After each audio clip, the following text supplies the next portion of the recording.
Hello, my name's Eddy Butler. This is the Eddy Butler blog. Today I'll be talking to Martin here. Martin I know as a doer and not really a talker, because he's a political activist on the street, in the community, doing real political work. But today we are going to be doing some talking, and Martin is an ex-teacher, so we're going to be talking particularly about education. Hello, Martin. Hi, Eddy.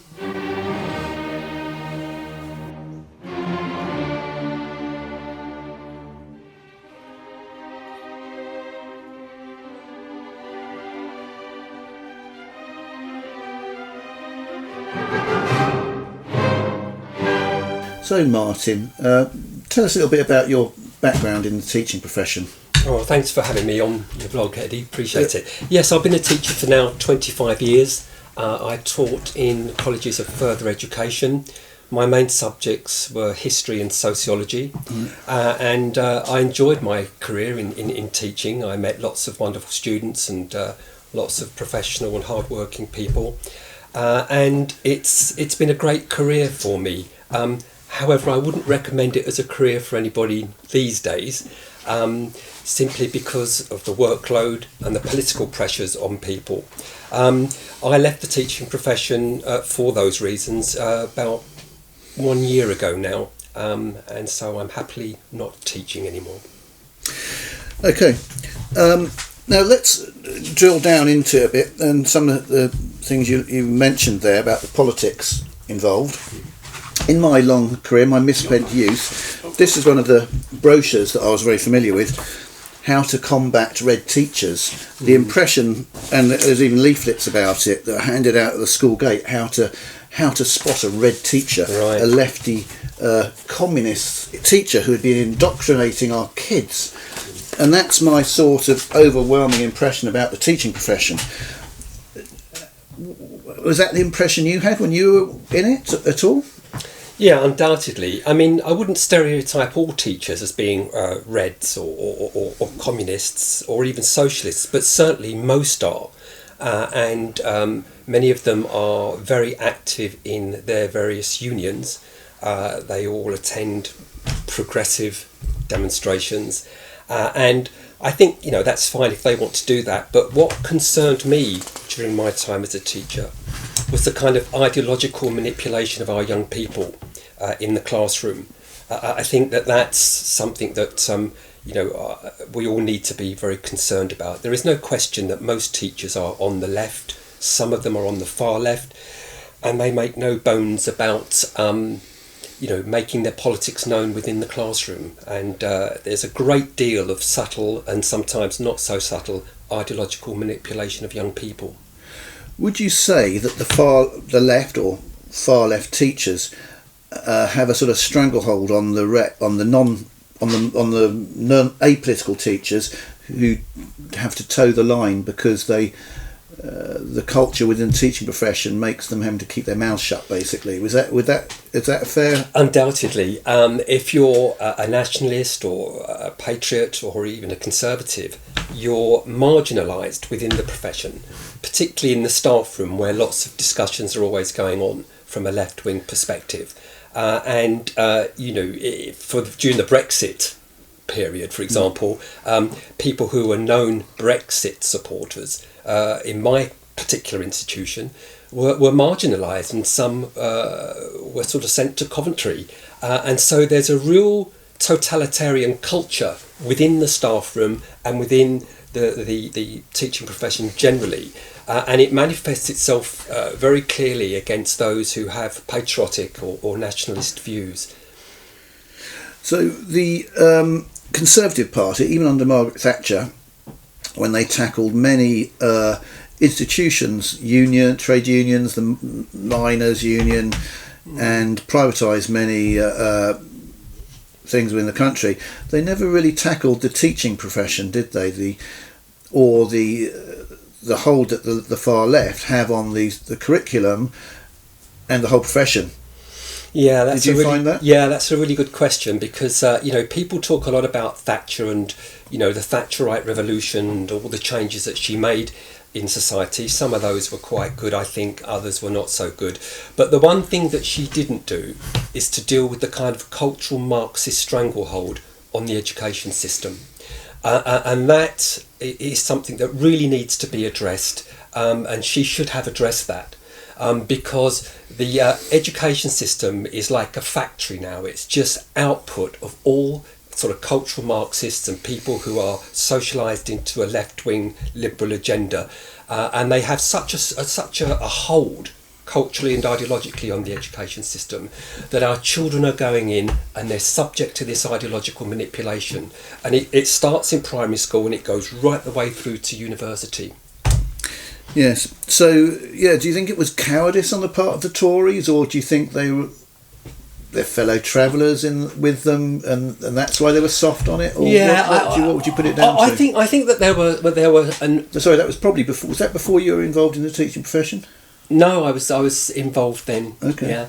Yeah. Just doing little bits of part-time work then, not fully. I think what happened is that there were some in the Conservative Party who recognised that there was a need to deal with the kind of left-wing stranglehold on the institutions of education. But too many in the Conservative Party were afraid to take on the unions because they felt that would be problematic. And many of them themselves leant sort of socially and politically to the left. And so it's something that just wasn't addressed. And I think we've paid a really heavy price for that failure. Yes, well, that's why education is such an important subject, isn't it? Because it's training the new generation, and how many generations? Well, they took control of it in the 60s, really, didn't they? And how many generations of kids have come out, either the cleverer ones, in inverted commas, are sort of indoctrinated into it, and the rest are sort of dumbed down, aren't they, by the whole... Yeah, I mean, I think you can locate the kind of cultural wars from the 1960s onwards, and throughout the 70s and the 80s, the sort of new left got a grip on those educational institutions, and many of the teachers that were going into those institutions had radical agendas, and then that began to reflect in the curriculum itself, and so they have a real hold now. It's something really that needs to be confronted, because education should be about preparing our young people for work in the economy. It should be about passing on their heritage and their cultural identity, but it isn't. It doesn't pass on their cultural identity or their heritage at all. The curriculum is wholly multicultural, and if you're an English student or a British student, you're sidelined in terms of your civilisational heritage. So the curriculum was actually, you just led me into that, because that's the next thing I wanted to discuss with you. Under the Conservatives, they've been in power for most of your teaching life, apart from the Blair years, I guess. Have they introduced anything at all, in your experience, which are more pro-British or a more nativist element to the curriculum? I think it was Michael Gove who tried to introduce changes to GCSEs some years ago, and to focus more on British history and British identity, but it was discretionary. So teachers, they could, if they wanted to, focus on a British civilisational heritage, but if they didn't want to, they didn't. And most of the teachers that I worked with, when I questioned them about this, they would simply tell me that it's not relevant to a multicultural society. So teaching English history, English cultural identity, our civilisational heritage was seen as not relevant, because we now live in a multicultural society, and what we have to do is we have to respect all cultures and all identities, and so the multicultural curriculum does that. But in doing that, it sidelines English and British children. There's probably there's two effects there, isn't it? It's causing white British English kids to be marginalised. We'll come on to that separately. Sure. But also the other effect is it means that ethnic minority kids don't integrate into the national culture. and become atomised in their own little pockets, don't they? Yeah, exactly. And instead of using the education system to integrate people, it's actually having the opposite effect, isn't it? It is, and this stems from the government's concept of multiculturalism during the 70s and the 80s. The idea was that they moved away from an assimilationist model because it just didn't seem to be working, and then they moved towards a multicultural model, so that ethnic groups and cultural groups and religious groups could sort of stand in the same geographical space, but be separate. And then you begin to get the emergence of identity politics. And so the curriculum reflects that, and it reflects the identities of all the different groups in society, but it doesn't reflect the identities of English or British children. And what that does is it just creates a cultural and ideological and political divide amongst groups. It doesn't do much for social solidarity or social cohesion. It kind of balkanises society. Yes.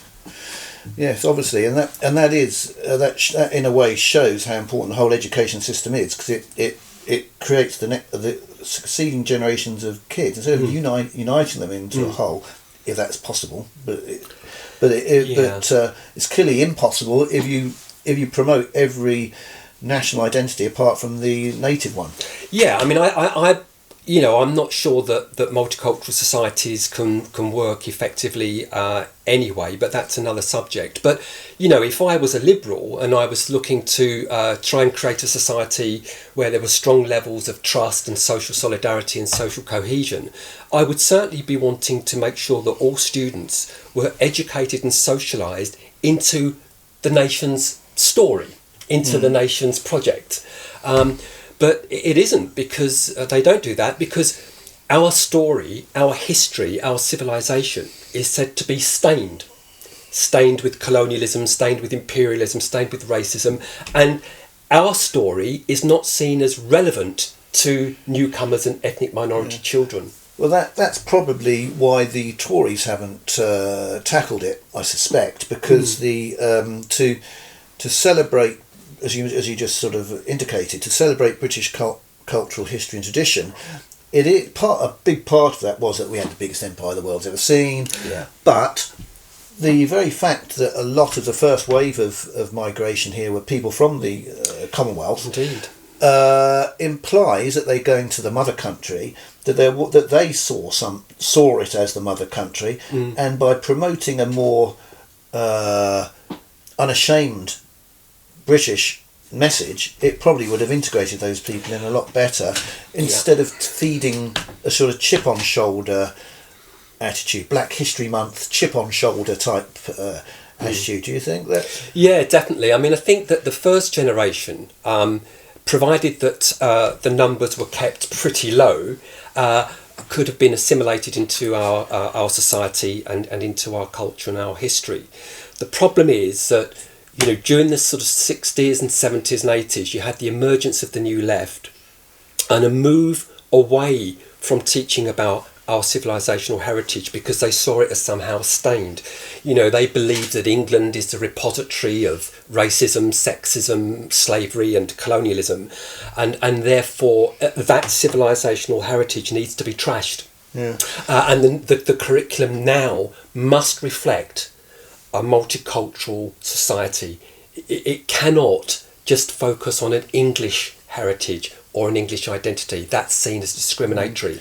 And because of that, Eddy, our children don't get to know their own civilisational heritage or their identity. Yeah. Well, that is a good point to pause on, and we'll come and discuss these other issues shortly. Okay. Thank you.